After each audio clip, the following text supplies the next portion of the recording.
Pues seguimos con el estudio del libro de Ezequiel. Hoy vamos a estar viendo Ezequiel 36. Ya casi estamos en la última etapa del libro de Ezequiel. 37, el valle de los huesos secos. 38, la guerra de Gog y Magog. Y así, temas interesantes, no se los pierdan, que llueve, truene, relampaguee, se inunde y todo pase, usted no falte al estudio. Ezequiel 36, dice del 16 en adelante, ¿sale? Vamos a analizar Ezequiel 36 del 16 en adelante. Dice así, el versículo 16. Entonces vino a mí la palabra del Señor diciendo: oh hijo de hombre, cuando la casa de Israel habitaba en su tierra, la contaminaban con su conducta y sus obras. Su conducta delante de mí fue como la inmundicia de una mujer menstruosa, y yo derramé mi ira sobre ellos por la sangre que derramaron sobre la tierra y porque la contaminaron con sus ídolos. Vamos a orar. Señor, pedimos tu dirección y tu presencia ahora que la palabra será expuesta, rogando, Señor, que sea tu Espíritu el que hable a nuestros corazones, convenza nuestras vidas para ser obedientes, para poder practicar tu palabra. ¿De qué sirve conocer sin practicar? Necesitamos vivir tu palabra para que el mundo sepa que tú has venido a nuestra vida. Y ahora, Padre, pues rogamos precisamente eso, que pongas en nuestro corazón no solamente el aprender, sino también el practicar todos los días tu preciosa palabra, tus mandamientos, en el nombre de Jesús. Amén. Muy bien, entonces tenemos que el libro de Ezequiel lo podemos dividir en tres partes. El libro de Ezequiel, ¿quién nos dice cuál es el? Martín, tú sabes todo siempre. En tres partes podemos dividir el libro de Ezequiel. La primera, la segunda y la primera, ¿qué vimos? Los primeros capítulos. Los primeros capítulos fue el pecado del pueblo. ¿De cuál pueblo? Del pueblo de Israel. ¿Del pueblo de San Pablo? Ok, vamos a ver.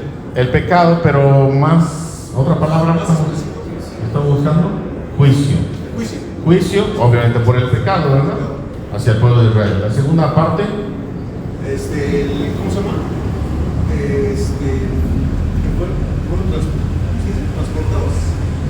¿Transportados? ¿Deportados? No, es el juicio. La segunda parte del libro, ¿cómo lo podemos clasificar? Juicio a las naciones, 7 naciones, no al pueblo de Israel, sino a los pueblos no judíos o no israelitas, ¿sale? Y la tercera parte,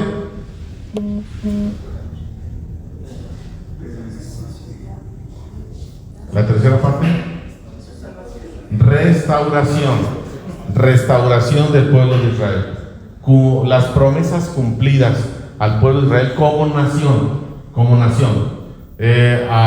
Se dice y se ha hecho toda una doctrina y teología que nosotros somos el Israel espiritual. Ya no hay judío, ya no hay griego. De dos pueblos se hizo uno solo. No hay judío ni hay griego. Para Dios no hay diferencia. ¿Sale? ¿Hasta ahí estamos de acuerdo todos? Sin embargo, la nación de Israel tiene promesas como nación.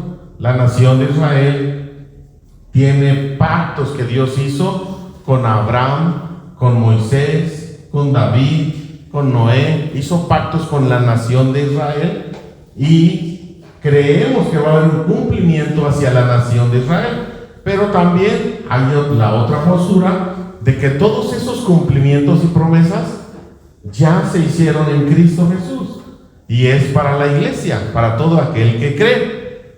¿Sí? Al judío primeramente y después al griego, dice el apóstol Pablo, hablando de un solo pueblo. Muy bien, pero vamos a tratar de analizar aquí lo que dicen los profetas. Entonces, capítulo 36, ya estamos llegando a esa área ya llegamos al área de la restauración, la promesa y demás. Y Dios va a venir aquí en el capítulo 36 a través de Ezequiel haciendo un recuento de todo lo que hicieron. El juicio, bueno, y esto se le llama el ciclo o el círculo del pecado. ¿Sale? ¿Cuál es el círculo o el ciclo del pecado? Que todos nosotros debemos estar familiarizados con esto. En el libro de los jueces se muestra esto muy claro. En el libro antes de la época de los reyes, hubo una época donde no había reyes, pero había jueces que Dios levantaba. El pueblo de Israel ya había conquistado después de Josué, habían conquistado la tierra, pero había naciones alrededor que venían, los atacaban, los sometían, les pedían tributo y les trataban mal.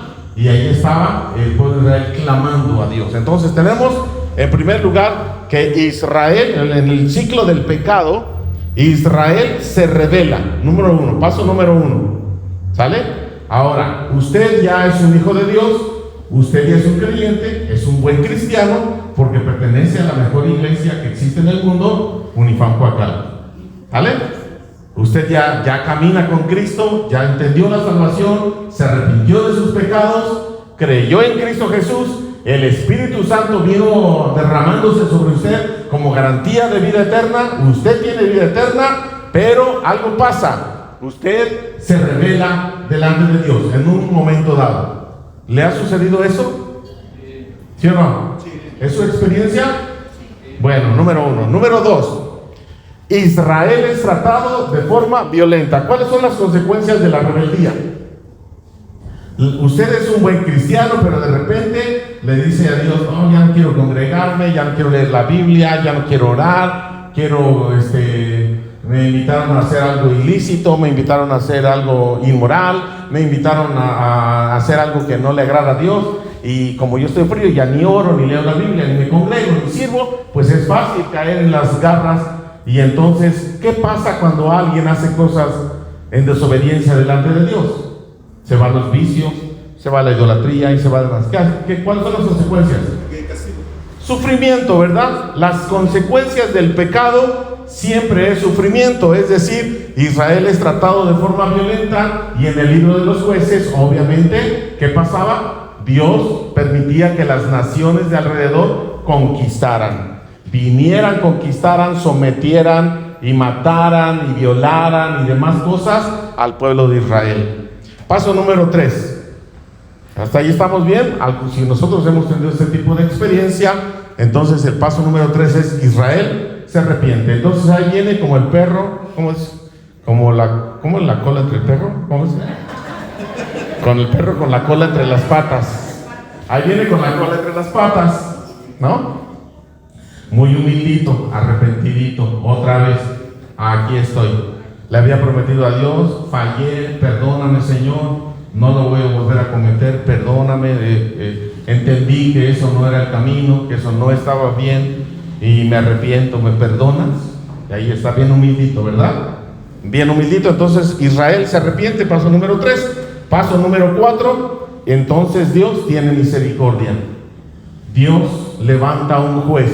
Estamos hablando pues en la época de los jueces, porque es donde se ve el ciclo del pecado muy claro, pero lo estamos viendo con Israel ahora, en los profetas, ese ciclo, y lo vemos en nuestra propia vida, ese ciclo.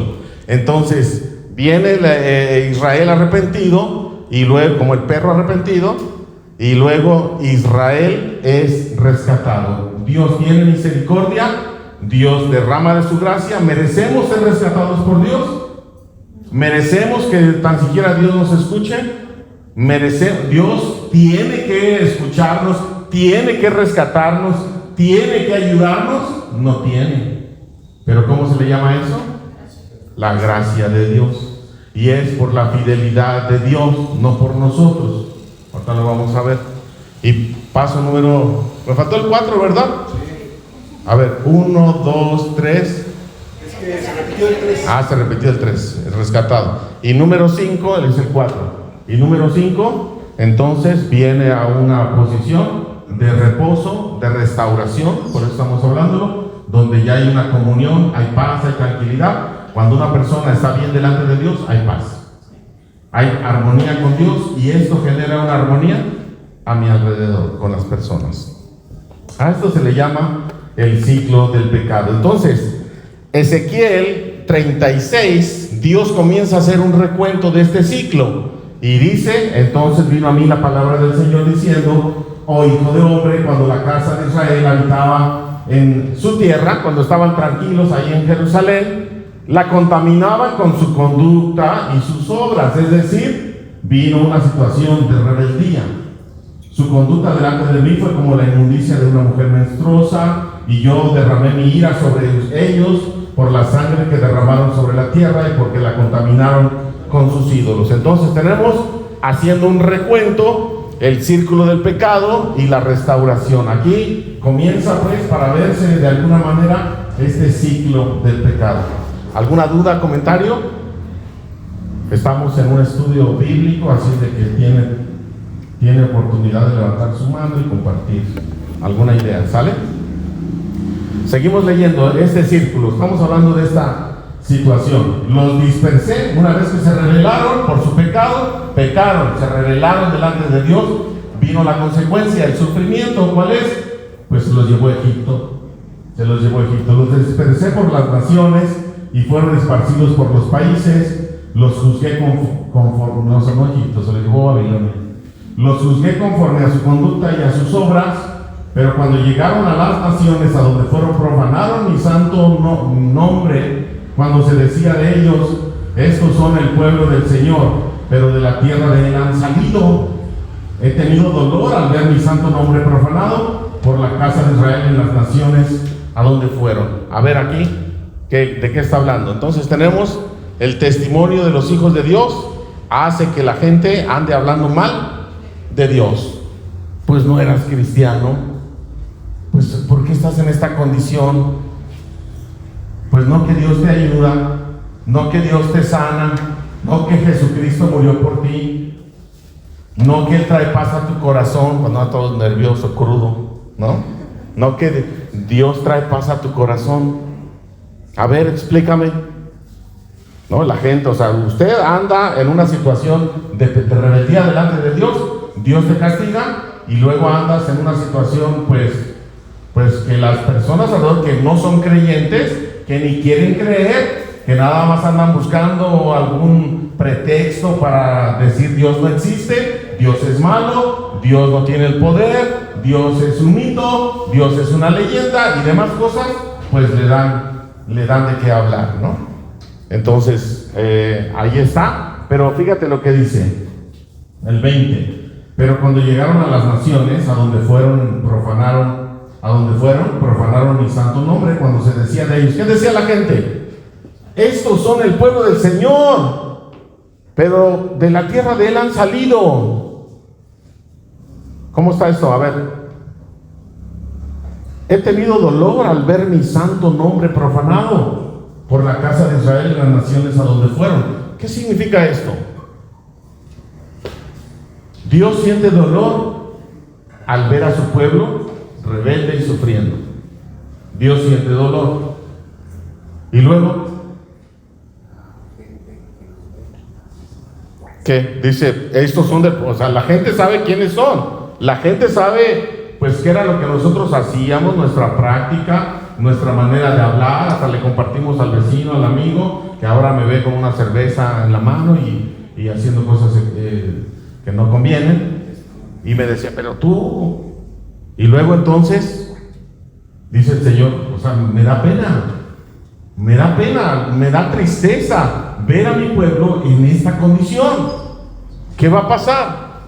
Entonces la gente está hablando, hay consecuencias del pecado y vamos a ver por qué dice el Señor que ha tenido dolor. ¿El Señor siente dolor? ¿Sí? Dice el 21, he tenido dolor. Muy bien.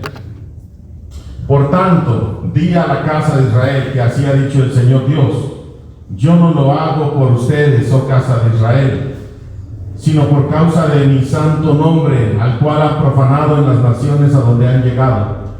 Yo mostraré la santidad de mi gran nombre, que fue profanado en las naciones, en medio de las cuales ustedes la profanaron. Y sabrán las naciones que yo soy el Señor, cuando yo muestre mi santidad en ustedes a vista de ellos, dice el Señor Dios. Yo pues los tomaré de las naciones y los reuniré de todos los países y los traeré a su propia tierra. Muy bien, entonces, ¿qué va a hacer Dios? Estamos en el ciclo del pecado. Ya me rebelé, hubo consecuencias, estoy sufriendo, viene un castigo a nuestra vida, viene dolor, sufrimiento, y luego allí estoy clamando a Dios, arrepentido. ¿Será que estoy arrepentido? Porque dice que ni ahí estaban arrepentidos según este texto. Pero dice el Señor, me dio dolor que la gente esté hablando mal, no de ustedes, están hablando mal de mí, dice Dios. Pero yo cumpliré mi promesa. Y dice el Señor en el versículo 22, yo no lo hago, ¿por quién? ¿Por qué lo va a hacer Dios? ¿Por qué los va a restaurar? ¿Por qué los va a ayudar? ¿Por qué va a derramar de su gracia? Por su nombre. Por su fidelidad. Por su fidelidad. Es algo que tal vez nosotros ni entendemos, ni practicamos. La fidelidad en el sentido de ser leales delante de Dios. Por la fidelidad de Dios, la fidelidad. Grande es tu fidelidad, incomprensible es su fidelidad. Lo va a hacer porque Él escogió al pueblo de Israel para ser un pueblo adquirido por Él. Pero si el pueblo se porta mal, dice, no lo voy a hacer por ustedes, lo voy a hacer por la promesa que yo les hice a ustedes. ¿Vale? No se lo merecen, pero está mi nombre en tela de juicio. Así es de que la gente está hablando mal de mí por causa de ustedes. ¿Creen que se merecen que yo les ayude? No, no lo voy a hacer por ustedes. Lo voy a hacer porque yo lo prometí, dice el Señor, y porque quiero demostrarle a las naciones mi santidad.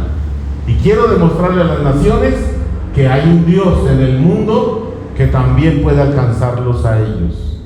Por la gracia y la misericordia y la fidelidad de Dios. Y tenemos que comprender esos términos: gracia, misericordia, fidelidad, santidad. Y cuando hablamos en esos términos, necesitamos saber y experimentar de qué se trata. ¿De qué se trata la gracia? ¿De qué se trata la misericordia? ¿De qué se trata la fidelidad? ¿De qué se trata la santidad? Si es el amor de Dios. ¿De qué se trata todo eso en mi vida? Experimento la gracia, la misericordia, la santidad, el amor, la fidelidad. Entonces yo también voy a poder compartir con otros lo que yo he experimentado delante de Dios. ¿Lo merecemos? No lo merecemos. Dios es fiel a su palabra, aunque su pueblo no lo merece. Así es de que ahí está. Dice el Señor, yo no lo hago por ustedes, o casa de Israel, lo hago por mi santo nombre. Yo mostraré mi santidad de mi gran nombre profanado por ustedes, dice el Señor. Entonces, en este ciclo que tenemos, ya tenemos que Dios escucha el clamor y ve lo que nos conviene en un momento dado, actúa con su gracia, y entonces viene la promesa de restauración. Cuando estamos en una condición de pecado, cuando estamos en esa condición donde a veces ni queremos regresar a Dios y a veces ni estamos arrepentidos, por la fidelidad de Dios muchos regresamos, aunque usted no lo esté buscando. ¿Sale? Para que no diga, ay sí, entonces volví en sí y me dieron muchas ganas de ir a la iglesia y de leer la Biblia y de orar. No es cierto, es Dios el que está provocando todo eso en ti. ¿Sale? Para que nadie digas, se llene de vanidad y de vanagloria. Dice, aquí vienen los versículos buenos, los de hoy. Entonces esparciré sobre ustedes agua pura y serán purificados de todas las impurezas. Los purificaré de todos sus ídolos. Les daré un corazón nuevo y pondré un espíritu nuevo dentro de ustedes. Quitaré de su carne el corazón de piedra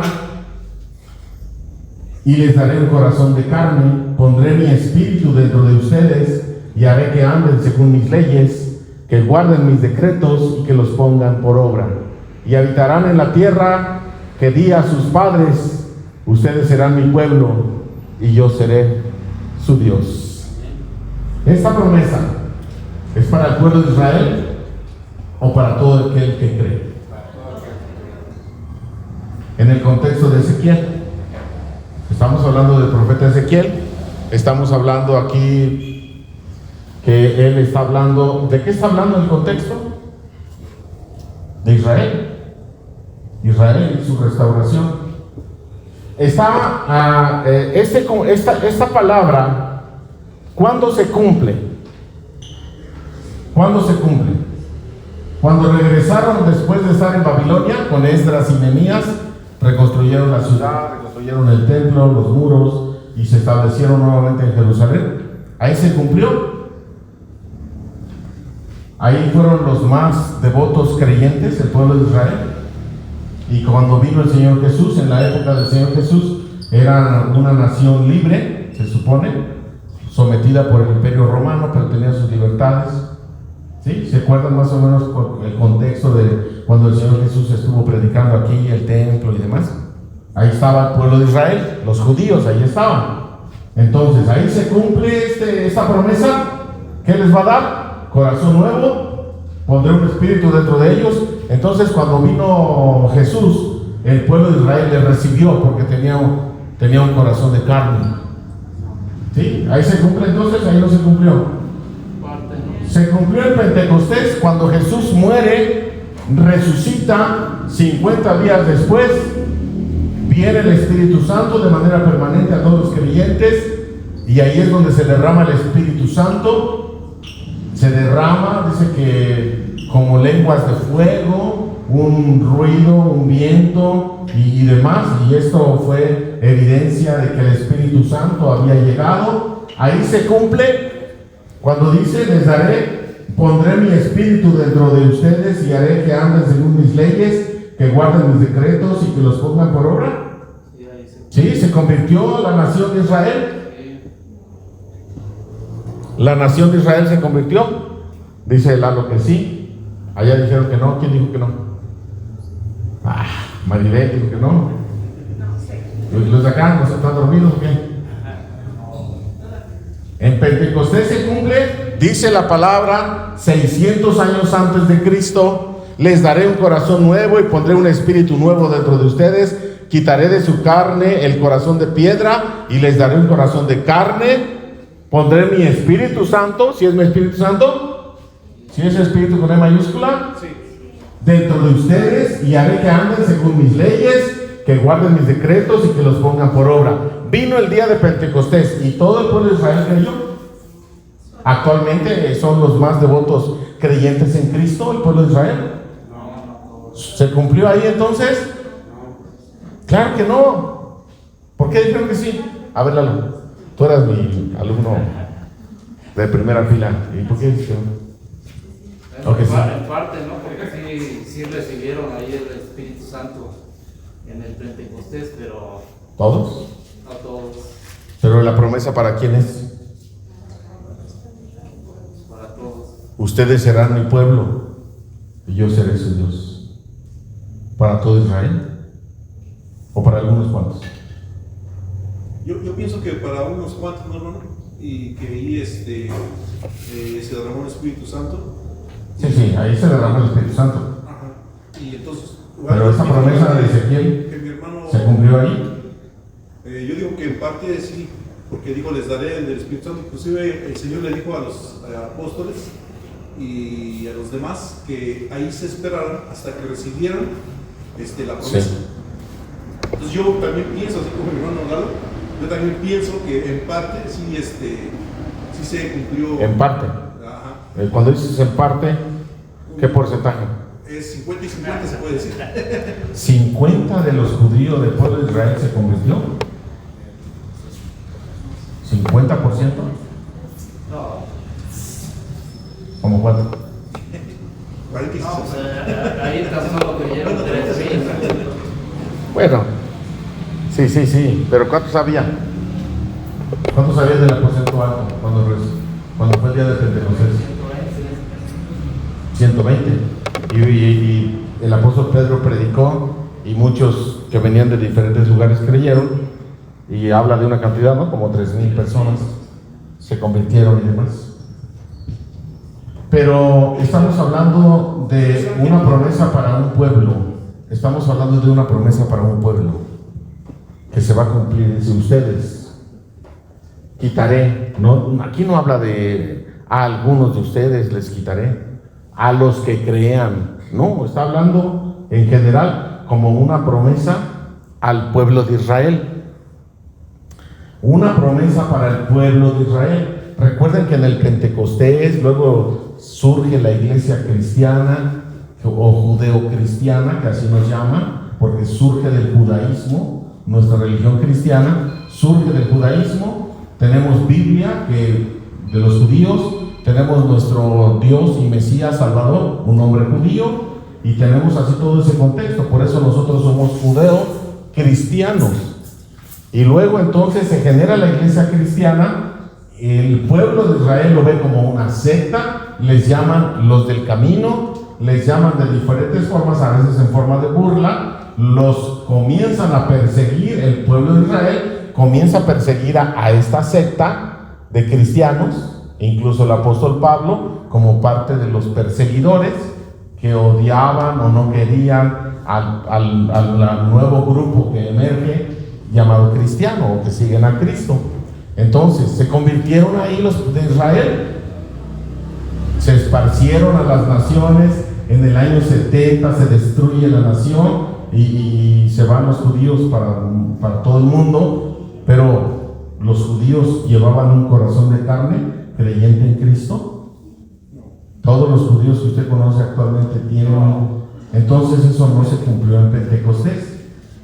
Bueno, los que creyeron, como los apóstoles, los 3,000 y demás, pues sí, obviamente la promesa del Espíritu ahí está. Pero lo que estamos viendo en Ezequiel, estamos hablando de una nación, de un pueblo que va a ser convertido, de un pueblo que va a ser creyente y que Dios va a derramar de su Espíritu y que ellos van a ser el pueblo. Nosotros seremos tu pueblo y tú serás nuestro Dios, y derramaré de mi Espíritu. Muy bien, se cumplió en 1948. ¿Qué pasó en 1948? Porque es una fecha importante. Sí. ¿Sí? Como nación. Se fundó Israel como nación. Como nación. Fue reconocida, aunque era una nación errante o en diferentes países. Ante la ONU, ¿no? Esparcida. Fue esparcida. En 1948 la reconoce la ONU como un país. Como un país nuevamente. Vienen otra vez de todas las naciones, siguen llegando a Israel, sigue llegando gente a Israel, pero es una nación creyente. Ahí está derramado el Espíritu Santo actualmente. Hay algunos creyentes, ¿verdad? Hay cristianos, claro, pero en su mayoría no se ha cumplido eso. ¿Se cumplirá en el milenio? ¿En un futuro? ¿Será? ¿Cuándo? ¿Después de qué? Será cuando ¿Del fin del mundo? Cuando en Apocalipsis se mencionan los 144,000. Los 144,000 sellados aquí en la tierra o en el cielo. Aquí en la tierra. Aquí en la tierra, de las 12 tribus de Israel. Sí. 144,000. ¿Qué son? ¿Qué son esos 144,000? Judíos, ¿no? Judíos. Sí, de las 12 tribus. 12,000 de cada tribu. Pero digo, el concepto que representan, pues. ¿Qué representan? Los 144,000. ¿A poco hay 144,000? ¿A poco en el mundo hay 144,000 judíos? Y ahí se está cumpliendo. Dice que van a ser creyentes en Cristo, seguidores de Cristo. ¿Las qué? Primicias. ¿Qué significa? Primicias. Los primeros que han de creer de toda la nación. Los 144,000 son los primeros que han de creer en Cristo como en su Mesías de toda la nación de Israel. Entonces, pues ahí no habla. Pero el milenio, entonces, el evento del milenio, ¿será que el milenio tiene un propósito? Y ahí tenemos, bueno, dos imágenes, ¿verdad? La de arriba representa el derramamiento del Espíritu en Pentecostés, y la de abajo, la de los testigos, está bien bonita, ¿no? Es representa el milenio, Jesucristo reinando en esta tierra, pues en un ambiente totalmente restaurado de paz, tranquilidad, armonía en todos los sentidos. Entonces, ¿dónde cree que se cumple esa promesa? Y ahora, ¿de qué habla? Dice, entonces esparciré sobre ustedes agua pura, serán purificados de todas sus impurezas, los purificaré de todos sus ídolos. 26, les daré un corazón nuevo y pondré un espíritu nuevo dentro de ustedes. Quitaré de su carne el corazón de piedra y les daré un corazón de carne. Muy bien, yo creo que si usted dice, eso se ha cumplido en mí, está bien, está bien. No significa que aunque es una promesa para la nación de Israel, no sea una promesa que usted pueda decir, yo la hago mía. Y en efecto, yo creo que el Espíritu Santo ha sido derramado en nosotros como consecuencia de todo este evento. Y no habla de un Mesías, sino habla de que morirá para que tú puedas creer en Él y resucitará para que tú puedas creer en Él. Pero creemos en el Espíritu Santo. Muy bien, entonces, ¿qué significa les daré un corazón nuevo? Quitaré el corazón de carne, de piedra, y les daré un corazón de carne. ¿Qué significa? O sea, si usted dice eso y se aplica para mi vida, ya se cumplió, en el pasado ya se cumplió, porque yo soy un creyente, yo soy un cristiano, yo soy un hijo de Dios. Él ha derramado de su espíritu y ya me ha dado un corazón de carne, porque tenía mi corazón de piedra, pero ahora lo tengo de carne. ¿O todavía lo tiene de piedra? ¿No? ¿Qué significa eso? Vendría siendo como el corazón de piedra, la rebeldía, y sí, el corazón de carne, la humildad. Correcto, pero más específico. Sí, estás en lo correcto. Pues cuando estábamos lejos de Cristo, no escuchábamos su palabra, no obedecíamos. Entonces estamos hablando de un antes y un después. Y en este proceso, ¿qué hay? ¿Qué hay? Transformación de vida. Transformación. ¿Qué significa? Que Dios me da un corazón. Yo tenía un corazón de piedra, pero que ahora, aquí está el corazón de piedra, pero que ahora ya estoy acá, tengo un corazón de carne. ¿Qué significa eso? Nueva vida. Vida nueva, transformación. El asesino dejó de ser asesino. El ratero ya no es ratero. El violento ya dejó de ser violento. El mal hablado ya no dice malas palabras. Una transformación. El borracho dejó de ser borracho. ¿Sí o no? Sí. El mujeriego dejaron todo ese corazón de piedra y ahora tienen un corazón de carne por la gracia, por la misericordia de Dios. Porque ahora nuestras vidas fueron compradas, adquiridas por la muerte de Jesucristo y no nos pertenecen a nosotros. Eso es la vida cambiada. Eso es el Espíritu que ha sido derramado en nosotros y eso es la transformación de un corazón de piedra a un corazón de carne. Obediencia, sometimiento, humildad, como decía Martín, sencillez de corazón, nada de rebeldía, nada de soberbia, nada delante de Dios. ¿Quién va a tener soberbia? ¿Quién va a tener orgullo delante de Dios si no valíamos nada, no éramos nada, estábamos perdidos, muertos? No valíamos absolutamente nada. Él nos dio vida, nos resucitó, nos levantó y nos da una nueva oportunidad, un corazón nuevo, corazón limpio. Entonces esparcir sobre ustedes ¿qué? ¿Agua qué? Pura. Una nueva manera de pensar, una nueva manera de hablar y una nueva manera de actuar. Eso es el cristianismo en pocas palabras. Eso es el cristianismo, una vida transformada de lo que yo era antes y que no agradaba a Dios y que ahora me someto a la voluntad de Dios.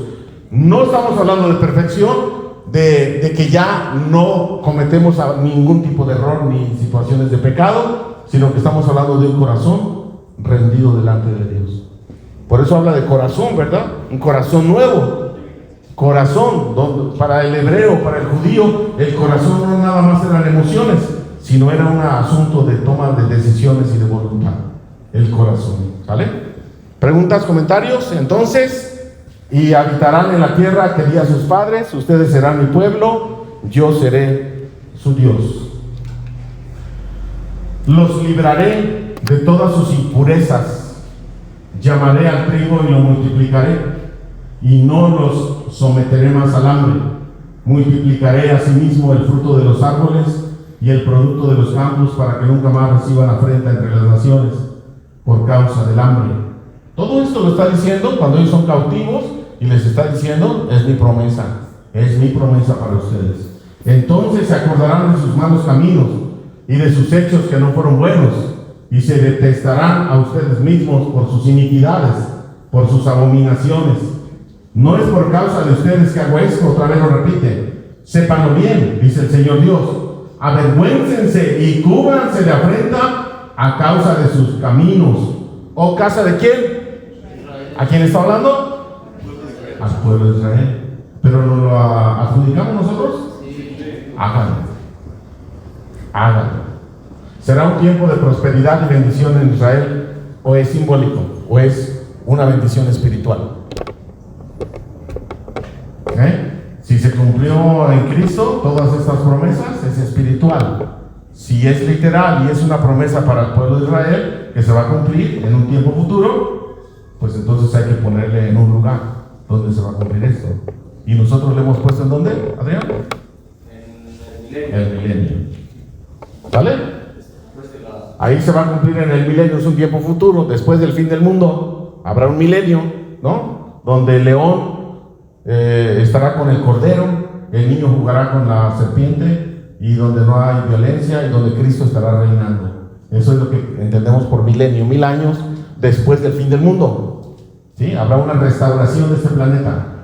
Y bueno, ahí está.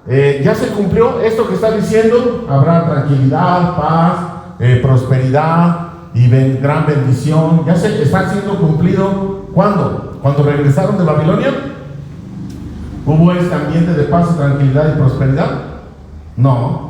En el tiempo de Jesús había paz y tranquilidad. 1948 para acá, ¿hay paz y tranquilidad actualmente? No, ¿verdad? Entonces, por eso creemos que será en un tiempo futuro. El milenio. En el tiempo milenial, o reino milenial de Cristo.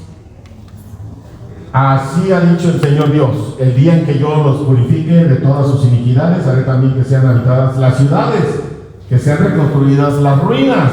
No es el cielo, ¿verdad? No es el cielo. La tierra desolada será cultivada. Está otra vez en contraste con haber estado desolada ante los ojos de todos los que pasaban. Y dirán: esta tierra que estaba desolada ha venido a ser como el jardín del Edén. ¿Ya vieron? Una tierra desolada. Está más claro que el agua, ¿no? Ni más claro.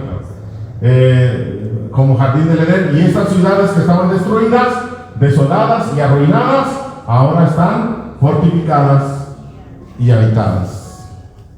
¿Cómo ven? ¿Dónde se cumple eso? Además de la salvación de Israel, el milenio impactará a otras naciones. El propósito del milenio es que Israel conozca. ¿Se acuerdan que ya lo vimos hace 8 días? Que Israel venga a someterse al Mesías. Cuando vean a Jesucristo reinando en Israel, todos los judíos de todas las naciones vendrán y verán el poder de Dios restaurando este planeta, y verán y creerán. Creemos que ese es el tiempo para que Israel, en su mayoría, crea. Ese de verde azul parece Isaí, ¿no? Ah, sí, cierto. Y el otro, ¿a qué se parece? Bueno, entonces, ¿cómo ven? El milenio impactará a las naciones. También es el propósito de las naciones, de que las naciones puedan creer. No solamente Israel estará habitando en este planeta, sino también las naciones. Y por último, entonces las naciones que fueron dejadas en sus alrededores sabrán que yo, el Señor, he reconstruido las ciudades arruinadas y he plantado la tierra desolada. Yo, el Señor, he hablado y lo haré. Así ha dicho el Señor Dios: aún he de ser buscado por la casa de Israel para hacerles esto. ¿Aún he de ser buscado por quién? No dice por todas las naciones, por la casa de Israel. Multiplicaré los hombres como los rebaños. 38. Como las ovejas consagradas, como las ovejas de Jerusalén en sus festividades, así las ciudades desiertas estarán llenas de rebaños de hombres, y sabrán que yo soy el Señor. Entonces tenemos El reino milenial es en el futuro, ya que no hay evidencia que podamos encontrar que ya se cumplió en el pasado. ¿Qué piensan? Comentarios finales acerca de estos procesos de ciclo de pecado. La promesa de restauración aquí está. Una promesa para el pueblo de Israel, pero que creemos que también nosotros podemos tener de esta promesa. Preguntas, comentarios, llegamos al final. ¿Qué piensan? Claro. Entonces aprendimos que hay rebeldía, ¿no? Y de la rebeldía, pues ya después vienen consecuencias, Sufrimiento. hay sufrimiento, ya posteriormente hay un arrepentimiento, Sí. una restauración Y un reposo. Y por último el reposo. El reposo, lo que vemos en el milenio. Bueno, ya después del milenio sigue el cielo, ¿no? Después del milenio, que es el proceso para que los judíos reconozcan a Jesús como su Mesías. Si usted le habla a un judío ahorita allí de Polanco, desde los caireles, de las batitas, los sombreritos, si le habla a un judío y le dice que Jesús es el Mesías que ellos no reconocieron, te la van a mentar, ¿no? Sí, porque para ellos Jesús no es su Mesías. Pero el milenio, el propósito es que ellos reconozcan a Jesucristo como su Mesías. Y la salvación sigue siendo para judíos y griegos, judíos y gentiles, a través de Jesús, Porque tenga promesas la nación de Israel y sean su pueblo escogido, no significa que en este momento, si son judíos que están tratando mal a la gente, inmorales, pecadores, asesinos, se van al infierno, aunque sean judíos. La salvación es a través de Cristo. ¿Sí? ¿Y alguien iba a comentar? Gaby. Sí, o sea, esto es a futuro, pero es representa lo que muchas veces pasa con nosotros, con Sí. los seres humanos, ¿no? Lo dijiste al principio. O sea, vamos caminando con el Señor, de repente si no cuidamos nuestra comunión con el Señor, vamos a Sí. pecar, a alejarnos, pero el Señor en su infinita misericordia Sí. nos perdona y podemos volver a caminar con Él. Ahora, porque ahí es un ciclo donde la gracia de Dios se manifiesta, ¿se va a tirar a la perdición? No. Al fin que el Señor es bueno y me va a rescatar en su gracia y su misericordia. ¿Y qué tal si en esas consecuencias ahí quedaste? ¿No? ¿Y qué tal si en ese alejamiento y enfriamiento ya no volviste? Mejor no le busques. Adrián. Muchos judíos ahorita que no creen en Jesucristo, pues están muriendo y están muriendo sin Cristo. Sin Cristo, ¿a dónde van? Y obviamente no van a morir y son lejos de Dios. Pero lo que me llama mucho la atención es la misericordia, la gracia, el amor de Dios hacia las personas que no son de su pueblo. Sí. O sea, el amor tan grande que Dios tiene para nosotros. Sí. Porque ahorita los que ya recibimos a Cristo podemos decir somos hijos de Dios. Sí. Y tenemos vida eterna. Y entonces ahí se cumple pues esa gracia, ese Sí. amor, que incluso dice, ok, mi pueblo puede esperar, pero ya muchas personas ya están recibiendo Sí. esa gracia. Y muchos rescates que Dios hace no es por nosotros, es por su fidelidad. Dicen, y lo repitió 2 veces, ¿verdad? No lo hago por ustedes, lo hago porque yo prometí que ustedes iban a ser mi pueblo. Y aún eso hay que tener consecuencias, hay consecuencias. Sí, claro. Sí, claro. Si un asesino, si alguien mata a alguien y lo agarran y se va a la cárcel, y en la cárcel se conoce a Cristo, se arrepiente de sus pecados, ¿por eso lo sacan de la cárcel? No, hay consecuencias, ¿verdad? Hay consecuencias. Una cosa es ser salvo, tener vida eterna, y otra cosa es vivir a veces con un sufrimiento y dolor por las consecuencias de nuestras malas decisiones. Entonces, ese es tema para otro estudio, ¿no? Muy bien. ¿Estamos? Sí. ¿Todo bien? Vamos a orar. Padre, te damos gracias en esta noche que nos permites meditar en este capítulo hermoso del derramamiento de tu Espíritu y cómo transformas vidas. Y ahora, Señor, queremos solicitar, Señor, que nos bendigas, que nos ayudes, porque pues continuamente nuestra tendencia es hacia lo malo, a alejarnos de ti, a la rebeldía y a la desobediencia. Perdónanos, Señor, perdónanos y ayúdanos a poder permanecer en ti continuamente en obediencia. perdona nuestros pecados, límpianos, como dice ahí, con esa agua que purifica y que santifica. En esta noche, que cada familia, cada persona aquí representada, cada familia que aquí estamos, Señor, tengamos esa seguridad de que tú has derramado de tu Espíritu en nuestros corazones al creer en Jesucristo. Guíanos, Señor, guíanos a través de esta nueva vida, de este caminar a tu lado, a hacer lo correcto y a tomar decisiones correctas. Gracias, Señor, por este tiempo, por esta iglesia, y ayúdanos. También te rogamos que bendigas las ofrendas, los diezmos que han de levantarse en esta noche. Bendice la economía de cada hogar, bendice los trabajos que nos permites tener, y que a través de ellos seamos prosperados, bendecidos, y que nada falte en casa. En el nombre de Cristo Jesús. Amén.